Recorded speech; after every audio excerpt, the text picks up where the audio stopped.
Gavana wa kaunti ya Narok Samuel Tunai nerekeire kigina gĩa ciringi milioni 17 kĩrĩa gĩtanyĩtwo gũtũmĩka harĩ kũgacĩria mũtaratara mwerũ wa mathomo kaunti-inĩ ĩno kũrĩa arutwo ECD. Focus yetu kama county government ni ECD.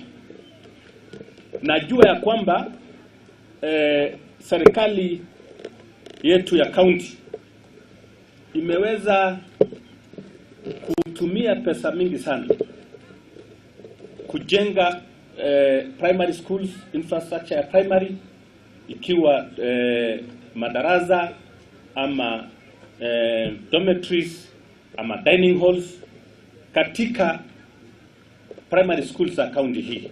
Tunai augĩte kaunti ĩno nĩ yandĩkĩte mũigana wa arimũ 900 nĩguo gũteithĩrĩria kwambatĩria ngathĩ cia mathomo kaunti-inĩ ĩno. Tunajua kwamba tunahitaji walimu, hawa walimu pia wanahitaji training, na hizi materials ambayo inahitajika kama zile tutaweza kulaunch sasa hivi. Walimu na hawa watoto wanahitaji ili waweze kuona ya kwamba foundation yao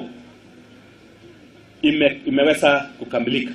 Munini wa County Commissioner Ronald Muiwawi ni akumithĩtie ciĩko cia ciana nini kũhirwo nda kaunti-inĩ ĩno, akiuria aciari kũra riboti kũrĩ maabitha a borithi rĩrĩa ciĩko ta ici ciahanĩka. Mimi ningependa wananchi wa Narok, sisi tuko tayari kushughulikia hao watu, na kwa sababu siishi katikati ya wao, nyinyi ndio mnaishi katikati ya wao, mtueleze hawa ni akina nani, sisi tuwachukue na tuwafikishe mahali inastahili.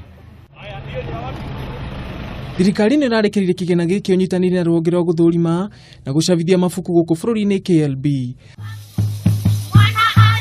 Handũ-inĩ ha Kameme TV, nĩ njĩtagwo Ngũgĩ wa Gatua.